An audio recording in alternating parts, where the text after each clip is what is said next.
नमस्कार साथियों, कैसे हैं आप लोग। आपका हमारे चैनल पे स्वागत है। आई होप आप लोग अच्छे होंगे और अपनी तैयारी को कर रहे होंगे। चलिए आज हम अपना लेखपाल का प्रैक्टिस सेट देखेंगे। तो हम शुरू करते हैं पहले क्वेश्चन से।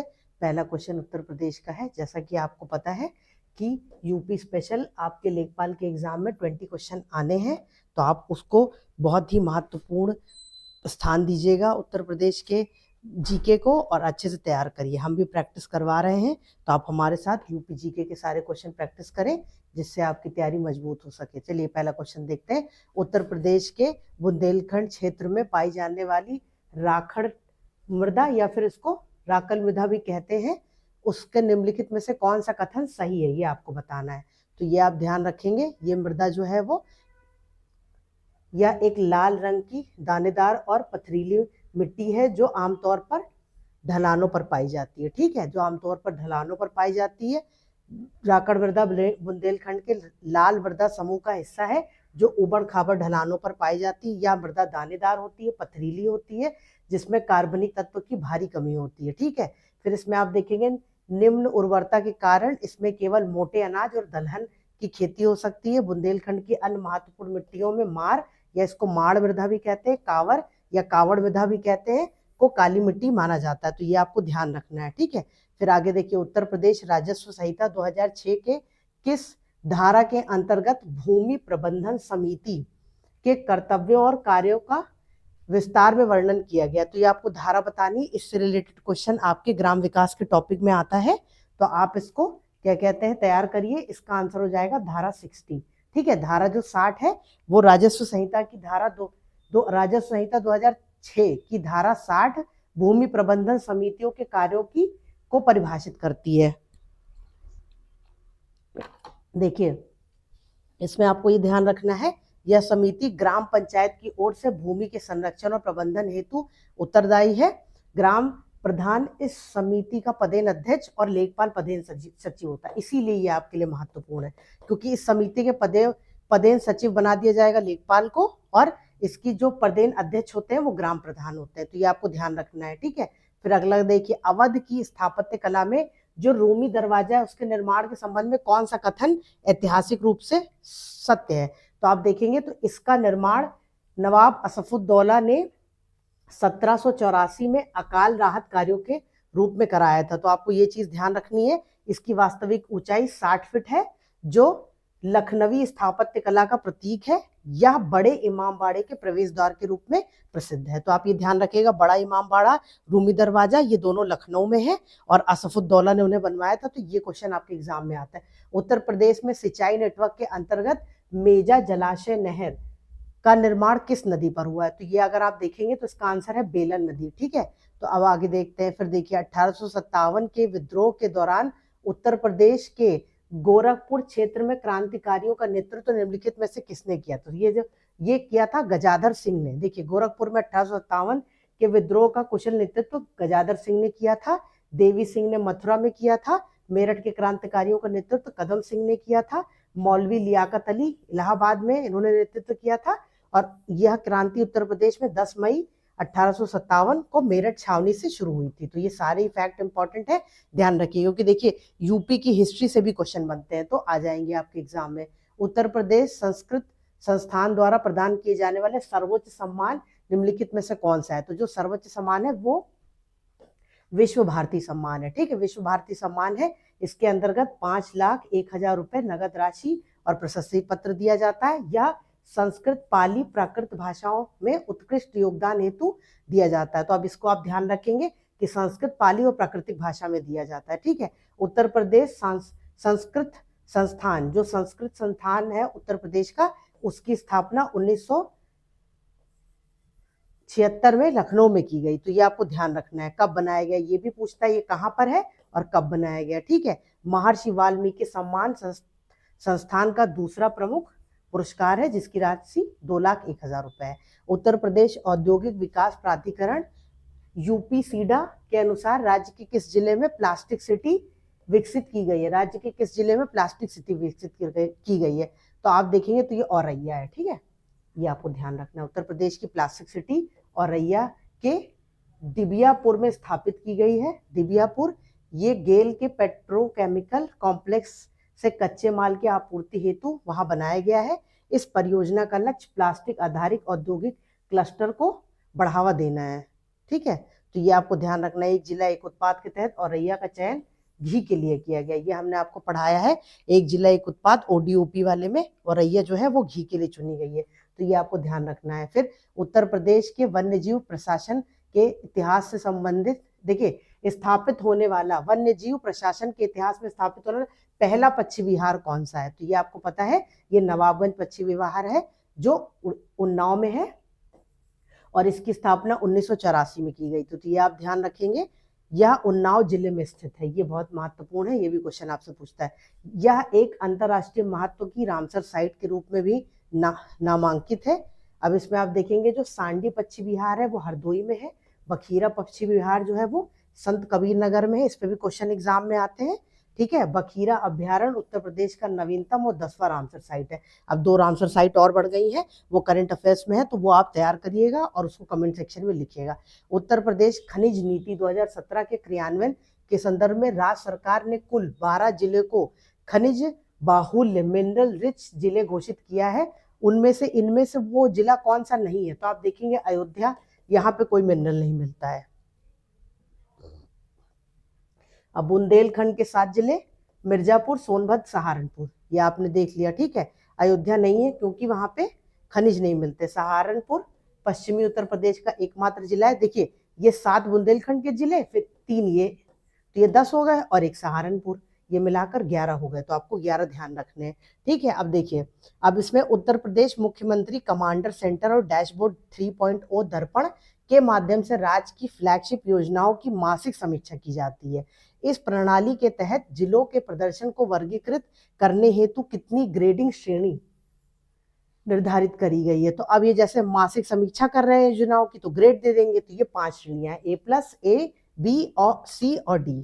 ठीक है, तो ये आपको ध्यान रखना है। अब ग्रेड ए का मतलब क्या हो गया, A+ का मतलब 80% प्रदर्शन किया है। तो इसी तरह से फिर आगे देखिए, उत्तर प्रदेश जो चकबंदी अधिनियम 1953 के प्रावधानों के तहत 1954 में इस योजना का प्रायोगिक परीक्षण किन 2 विशिष्ट तहसीलों में सफलतापूर्वक किया गया। तो उत्तर प्रदेश जो चकबंदी अधिनियम 1953 का प्रावधान का सफलतापूर्वक जो परीक्षण है वो किन 2 तहसीलों में किया गया, ये आपको बताना है। तो ये है एक मुसाफिर खाना तहसील जो सुल्तानपुर की है और एक कैराना तहसील है मुजफ्फरनगर की। ठीक, तो ये आप ध्यान रखेंगे। अब सांसद आदर्श ग्राम योजना के दिशा निर्देशों के तहत ग्राम पंचायत के चयन के संदर्भ में निम्नलिखित में से कौन सा मापदंड अनिवार्य और सही है। तो देखिए इसमें आंसर ई हो जाएगा, क्योंकि इसका मापदंड ये है कि जो सांसद होना चाहिए उसके साथ जो गांव वो चुने वो उसका अपना गांव, उसके पति और पत्नी या पैतृक गांव नहीं होना चाहिए, है ना। ये चीज ध्यान रखनी है कि सांसद आदर्श ग्राम योजना में अपना पैतृक गांव, पति पत्नी का पैतृक गांव, अपने क्या कहते हैं अपने जन्म वाला गांव, ये सब नहीं ले सकते हैं। ठीक है, तो ये चीज आपको ध्यान रखनी है। फिर दीनदयाल अंत्योदय योजना राष्ट्रीय ग्रामीण आजीविका मिशन के तहत महिला स्वयं से सहायता समूह को समय पर, देखिए अगर इन्होंने ऋण का भुगतान समय पर कर दिया तो इन्हें अतिरिक्त 3% का ब्याज सहायता दी जाएगी। ठीक है, तो इसमें अधिकतम कितनी दी जा सकती है अतिरिक्त में, तो वो है 3 लाख रुपए। ठीक, ये आप ध्यान रखेंगे। फिर आयुष्मान भारत योजना के स्वास्थ्य एवं कल्याण केंद्र, जिसको हम हेल्थ एंड वेलनेस सेंटर कहते हैं, घटक के तहत भारत सरकार ने दिसंबर 2022 तक, अब देखिए ये 2022 का डेटा पूछ लिया है, तो इस तरह से क्वेश्चन पुराने भी पूछ लेते हैं। आप उठाकर देखेंगे स्टेनो का पेपर या क्या कहते हैं जो अभी जूनियर असिस्टेंट का पेपर हुआ उसमें 2023, 2024 के करंट अफेयर्स पूछ लिए हैं, तो इतना पुराना भी कभी पूछ लेते हैं, तो आप ध्यान रखेंगे। उसमें जो निर्धारण किया गया है वो 1.5 लाख किया गया है। 1.5 लाख जो प्राथमिक स्वास्थ्य केंद्र HWC में बदला जा रहा है, तो ये आपको ध्यान रखना है। श्यामा प्रसाद मुखर्जी रर्बन मिशन, ठीक है, के क्रियान्वयन हेतु गैर जनजातीय क्लस्टर, जहां पे नॉन ट्राइबल क्लस्टर होंगे, के चयन के संदर्भ में निर्धारित जनसंख्या सीमा कितनी है, तो ये 25,000 से 50,000 के बीच में। नॉन ट्राइबल के लिए 25,000 से 50,000 होनी चाहिए, ठीक है, और अगर आप ट्राइबल की बात करेंगे तो 5,000 से 15,000 होनी चाहिए। ये दोनों वैल्यू आप ध्यान रखेंगे। ये 2016 में इस मिशन को शुरू किया गया था, ये भी इंपॉर्टेंट है, तो ये ध्यान रखिएगा। अब हम आगे अपने कंप्यूटर के क्वेश्चन में, इसमें पूछ रहा IP वर्जन 6 जो है एड्रेस की संरचना के संदर्भ में निम्नलिखित में से कौन सा कथन तकनीकी रूप से सही है। देखिए यहाँ पर ये भी ध्यान रखिएगा, सही कौन सा है, गलत कौन सा है, इनमें से कौन सा कथन सही है, इनमें से कौन सा कथन गलत है, ये क्वेश्चन भी आपके एग्जाम में पूछता है। तो इसमें देखिए ये 128 बिट का होता है, 16 बिट के 8 समूह होते हैं जिसमें कोलन द्वारा अलग किया जाता है। तो ये आप ध्यान रखेंगे 128 बिट का होता है, पर अगर हम IP वर्जन 4 की बात करेंगे तो ये 32 बिट का होता है। इस पे क्वेश्चन आ चुका है एग्जाम्स में, तो ये आप तैयार कर लीजिएगा। फिर अगर हम बात करें साइबर सुरक्षा की, साइबर सिक्योरिटी आपके लेखपाल के कंप्यूटर के सिलेबस का एक टॉपिक है, उसका ये क्वेश्चन है, उस दुर्भावनापूर्ण प्रोग्राम जिसको हम मालवेयर कहते हैं को क्या कहा जाता है जो किसी कंप्यूटर सिस्टम में तब तक निष्क्रिय रहता है जब तक कि कोई विशिष्ट इवेंट घटित ना हो जाए। तो इसको हम बोलेंगे लॉजिकल बॉम्ब। इसको हम इसी तरह से सेट करते हैं कि कोई विशिष्ट कोई घटना होनी है, वो जब हो जाएगी तो वो मालवेयर एक्टिवेट हो जाएगा। ठीक, तो ये ध्यान रखेंगे। अब अगर आप देखें, अक्सर किसी खास तारीख, समय और सिस्टम कमांड देने पर ये हमला करता है। इसका उद्देश्य डेटा को नष्ट करना और नेटवर्क ऑपरेशन को बाधित करना होता है। तो रैंसमवेयर के विपरीत या सक्रिय होने से पहले उपयोगकर्ता को दिखाई नहीं देता। आप ये ध्यान रखेंगे। फिर इंटरनेट ऑफ थिंग्स के कार्यात्मक आर्किटेक्चर में अगर आप देखेंगे परसेप्शन लेयर का मुख्य कार्य क्या होता है। तो परसेप्शन लेयर क्या काम करती है, ये परसेप्शन लेयर करती है क्या काम, सेंसर के माध्यम से भौतिक वातावरण से डेटा एकत्र करती है, फिर उसे डिजिटल सिग्नल में बदलती है। जैसे मान लीजिए आपके कमरे में एक AC लगा है जो कि जिसमें एक AI आपने जनरेट करके रखा हो, AI नहीं बोलेंगे, इंटरनेट ऑफ थिंग्स का मतलब होता है जैसे smart watch, smart TV, smart AC। तो आपका AC जो है वो स्मार्ट AC है, तो वो क्या करेगा, वो आपके कमरे का जो टेम्परेचर है उसको नापता रहेगा। जैसे उसको लगेगा कि टेम्परेचर बढ़ रहा है, 25 डिग्री सेल्सियस से ज़्यादा हो रहा है, तो वो AC अपने आप ऑन हो जाएगी, फिर वो टेम्परेचर को डिक्रीज कर देगा। जब रूम टेम्परेचर से फिर जो टेम्परेचर है वो नीचे जाने लगेगा, मान लीजिए 25 से 24 हो गया, 23 हो गया, 22 हो गया, तो लगेगा कमरा बहुत ठंडा हो रहा है, तो वो फिर से टेम्परेचर को इंक्रीज कर देगा। तो इसको हम बोलते हैं सेंसर। जो सेंसर होते हैं वो सेंस करते हैं इन्वायरमेंट को। तो यहाँ पे सेंसर आपका इन्वायरमेंट को सेंस करके भौतिक वातावरण से डेटा एकत्र करता है और डिजिटल सिग्नल में इसको बदलकर क्या कहते हैं, आपकी स्मार्ट TV या स्मार्ट डिवाइस को भेजता है। तो इसमें हम क्या करेंगे, ये परसेप्शन लेयर का कार्य है। ठीक है, तो ये चीज़ आप ध्यान रखेंगे। फिर आप देखिए इसमें एक है, एक multi tasking operating system. Multitasking operating system है, उसमें है कंटेक्स्ट स्विचिंग के संदर्भ में प्रोसेस कंट्रोल ब्लॉक की कार्य प्रणाली के संदर्भ में सही कथन को पहचानिए। तो देखिए इसमें आप ये समझिए, देखिए ये सारे क्वेश्चन थोड़े से टेक्निकल है तो आपको समझने में प्रॉब्लम हो सकती है, पर आप इनको बार बार प्रैक्टिस करेंगे तो धीरे धीरे आपको क्वेश्चन समझ में आने लगेंगे। देखिए यह वर्तमान प्रोसेस की स्टेट को उसके PCB में सहेज कर रखता है। देखिए उसमें रख देता है, अगली निष्पादित होने वाली प्रोसेस की स्टेट को उससे संबंधित PCB में पुनः प्राप्त रिस्टोर कर देता है। तो ये इसका काम है। ठीक है, तो आपको ध्यान रखना। देखिए जब CPU स्विच करता है तो पुरानी प्रोसेस की स्टेट PCB में सुरक्षित हो जाती है। तो जैसे डेटा बदलना है तो पुरानी प्रोसेस की स्टेट को सेव कर दिया, नई को कर लिया, मान लीजिए नई से फिर पुरानी पे जाना है तो जो डेटा स्टोर है उसको हमने रीस्टोर कर दिया। तो ये चीज इसमें हो जाती है। ठीक है, स्विचिंग प्रक्रिया के दौरान CPU कोई उपयोगी काम नहीं करता जिसे ओवरलोड कहते हैं, ओवरहेड कहते हैं। ठीक है, तो आप ये ध्यान रखेंगे। फिर हम आ गए अपने डेटा इंटरप्रिटेशन के चैप्टर में। देखिए आज ग्राफ हमने खुद ड्रॉ कर दिया है क्योंकि ग्राफ के चैप्टर में थोड़ा सा इशू हो गया था, जो स्लाइड थी वो कुछ गड़बड़ हो गई थी, तो आज आप ऐसे ही पढ़ लीजिए। इम्पॉर्टेंट है हमारा पढ़ना और कॉन्सेप्ट को समझना और प्रैक्टिस करना। मान लीजिए जैसे देखिए यहाँ पर आपको 4 वस्तुएं दी गई हैं, उनका क्रय और विक्रय मूल्य दे दिया गया है, जिसे हम CP बोलते हैं और SP बोलते हैं। ठीक है, तो ये आप ध्यान रखेंगे। अब देखिए पेन है, बुक है, पेन, बुक, कॉपी और कुर्सी। CP क्या है, 100, 200, 300, 400। फिर अगर आप देखेंगे तो SP है 150, 220, 250 और 440। तो हम यहाँ पे अब इससे मिलते जुलते हम क्वेश्चन करेंगे। देखिए पहला क्वेश्चन क्या कह रहा है, सभी वस्तुओं के क्रय मूल्य का औसत निकालिए। तो अगर आप क्रय मूल्य का औसत निकालेंगे तो क्या हो जाएगा, क्रय मूल्य क्या है, 100, 200, 300, 400। अब यहाँ पर आ जाइए, 100, 200, 300 और 400। 4 वस्तुएं हैं तो चारों वस्तुओं को हम जोड़ देंगे, मतलब जोड़ देंगे उनके क्रय मूल्य को और 4 से भाग कर देंगे, कितना हो जाएगा 200, 300, 300, 300, 600, ये 1000 हो गया। इसको 4 से भाग करिए, 2, 2 पंचे 10, 0, 0, 2 कन्ने 2, 2 दूनी 4, 250, ठीक है।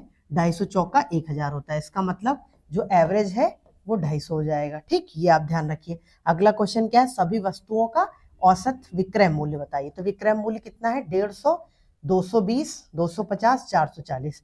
तो अगर हम विक्रय मूल्य निकालेंगे तो वो कितना हो जाएगा, विक्रय मूल्य आपका हो जाएगा,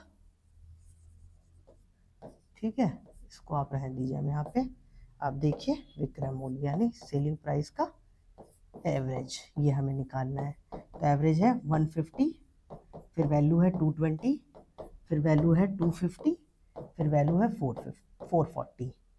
ये लिखा हुआ है, इसको 4 से ही करना है क्योंकि वस्तु 4 ही है। तो अब ये कितना हो जाएगा 4, 5, यहाँ पे हो गया 5, 5, 10, 2, 12, 12 और 4, 16, ठीक है। यहाँ 0 रह हो जाएगा, 16 एक आ गए हासिल, 4, 2, 6, 6, 2, 8, 1, 9, 1, 10, ठीक है। तो ये हो जाएगा 1060। इसको एक बार फिर से जोड़ लेते हैं, देखिए ये कितना हो गया, यहाँ पे हो गया ये 5, 5, 10, 10 के 0, 10, 2, 12, 12, 4, 16, 16, 6 आ गया, 1 बच गया आपका। फिर अगर आप देखेंगे तो 2, 1, 3, 3, 2, 5, 5, 4, 9, 1, 10। तो ये आप अगर कट करेंगे 2 से तो 2 पंचे 10, 2 तिहाई 6, 2 शून्य शून्य, फिर 2 से कट करिए, 2 एक अन्य 2, फिर यहाँ पे हो जाएगा 2 दूनी 4, यहाँ पे 1 गया 13, 2 छक 12, 1 गया 2 पंचे 10। तो कितना आ जाएगा 265, ठीक। ये आप ध्यान रखेंगे। तो एवरेज आ गया, क्रय मूल्य का एवरेज इतना हो गया, विक्रय मूल्य का एवरेज हो गया। अब देखिए कुल क्रय मूल्य और कुल विक्रय मूल्य का अनुपात। तो हमने देखा कि जो क्रय मूल्य था वो कितना था, वो था 1000, है ना। अब आइए यहाँ पे देखिए क्रय मूल्य कितना हो जाएगा 200, 300, 3, 3, 600, ये 1000। तो कुल क्रय मूल्य कितना हो गया 1000। कुल विक्रय मूल्य कितना हो गया 1060। अब इसका एवरेज बताना है। तो क्रय मूल्य से विक्रय मूल्य का अगर आप एवरेज निकालेंगे तो यहाँ पे देखिए वो अनुपात निकालेंगे। तो अनुपात हम कैसे निकालते हैं, कह रहा है क्रय मूल्य और विक्रय मूल्य। तो इसका हमें टोटल, ये चीज ध्यान देनी है आपको, टोटल, ठीक। तो कितना हो गया, ये 1000 हो गया, ये 1060 हो गया। इसको हमने कट कर दिया 2 से, 2 पंचे 10, 0, 2 पंचे 10, 2 तिहाई 6। तो ये आपका आ जाएगा 50, 53। ये हमारा अनुपात आ गया, ठीक। तो ये आप ध्यान रखेंगे। इस तरह के क्वेश्चन आपको क्लासेस में प्रैक्टिस कराई गई, जो हमारी डेटा इंटरप्रिटेशन की क्लास चल रही है उसमें आप देखेंगे तो आपको एवरेज, उसमें आपको क्या कहते हैं अनुपात, रेशियो, परसेंटेज और प्रॉफिट लॉस, ये सारे कॉन्सेप्ट पढ़ाए गए हैं। अब उस पर क्वेश्चन की प्रैक्टिस हो रही है, तो आप हमारे साथ क्वेश्चन की प्रैक्टिस करते चले। देखिए मैथ्स में कुछ भी हो, पहले कॉन्सेप्ट समझने के बाद जितने ज़्यादा हो सके आप क्वेश्चन लगाइए। जितने क्वेश्चन लगाकर आप अपने एग्जाम में जाएंगे उतना ज़्यादा कंफर्टेबली आप एग्जाम में कर पाएंगे। और ये गारंटी है मेरी कि अगर आपने प्रैक्टिस कर ली इन 3 महीनों में एग्जाम से पहले पहले, तो आपके डीआई के क्वेश्चन बनेंगे और पूरे बन जाएंगे, या फिर 8-9 क्वेश्चन आप आराम से बना पाओगे। तो ये चीज़ आप हमारे साथ प्रैक्टिस करते चलो, ठीक है। आप देखिए अगला हमने 1, 2, 3 क्वेश्चन कर लिए। चौथा देखते हैं, किस वस्तु पर हानि हुई और हानि कितने प्रतिशत हुई। अब हम देखेंगे यहाँ पर हानि हुई है कि नहीं। अब यहाँ पे 100 का था, 150 का बिल मिला, प्रॉफिट हुआ। 300 का था, 250 का बिका, लॉस हुआ। 200 का था, 220 का बिका, प्रॉफिट हुआ। 400 का था, 440 का भी बिका, प्रॉफिट हुआ। तो लॉस सिर्फ यहाँ पर हुआ। तो लॉस किस में हुआ, कॉपी बेचने में। फिर हम देखेंगे कितना लॉस हुआ, तो 50 रुपए का। अगर आप इसको देखेंगे तो आप बोल सकते हैं कि 300, देखिए लॉस कब होता है, जब हमारा सेलिंग प्राइस, लॉस कब होता है जब आपका सीपी बड़ा हो और एसपी छोटा हो। कि हमने क्रय मूल्य 300 में खरीदा पर बेचना पड़ा 250 का, तो हमें 50 रुपए का लॉस हो गया। अब लॉस का प्रतिशत कैसे निकालते हैं, लॉस परसेंटेज आप निकालोगे तो लॉस परसेंट निकलेगा, जो लॉस की वैल्यू है वो, फिर क्रय मूल्य, और इसको हम करेंगे गुणा। तो ये आ गया आपका, देखिए ये हो गया, ठीक। अब इसको आप करेंगे तो 50 कितना हो जाएगा, 3 10%। अब इसको 3 कितने 3, यहाँ पे 2 आ गया 20, 3 छक 18, 3 छक 18, 3 छक 18, ऐसे ही ये जाता जाएगा। तो इसको ये लिख सकते हैं या कहीं कहीं आपको इसको देखने को मिल सकता है 16.67%। ठीक है, तो आप इसको ध्यान रखेंगे। ठीक, ये हो गया आपका लॉस प्रतिशत। तो कितना लॉस हुआ? 16.66 का लॉस हो गया। अब हम अगला क्वेश्चन देखते हैं। हमारा अगला क्वेश्चन है, किस वस्तु पर सबसे ज्यादा लाभ हुआ? अब ये हमें देखना पड़ेगा सबसे ज्यादा लाभ हुआ किस पे। अब देखिए 100 रुपए की वस्तु थी, 150 की बिकी, तो लाभ कितना हुआ यहाँ पर? 50 रुपए का, है ना। अगर आप देखेंगे 200 रुपए की वस्तु थी, 220 की बिकी, तो 20 रुपए का लाभ हुआ। यहाँ लॉस हुआ तो ये बताना नहीं। 400 की थी, 440 में बिकी, तो प्रॉफिट हुआ। कितने का प्रॉफिट हुआ? 40 रुपए का। अब यहाँ आपको देखना है कि कौन से में सबसे ज्यादा प्रॉफिट हुआ। तो अगर आप देखेंगे तो यहाँ 50% का प्रॉफिट हुआ, है ना।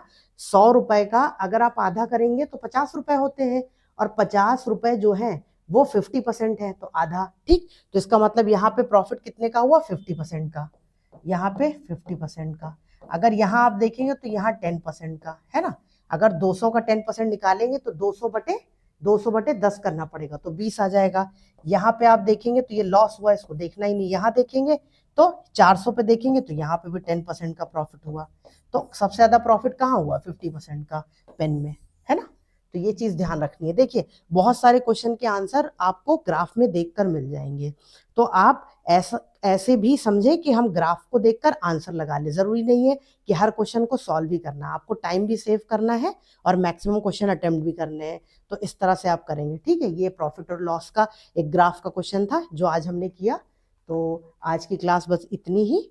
अब मिलते हैं अगली क्लास में, तब तक के लिए पढ़ते रहिए। कोई भी डाउट है तो आप कमेंट सेक्शन में मेंशन कर सकते हैं, ताकि हम उस पर रिस्पॉन्स करें। आपको कोई भी प्रश्न है पूछिए, और कोई भी सुझाव है तो भी आप दे सकते हैं। मिलते हैं अगली क्लास में, तब तक के लिए आप पढ़ते रहिए और हमारी क्लासेस को देखिए, हमारे चैनल को सब्सक्राइब करिए। Thank you.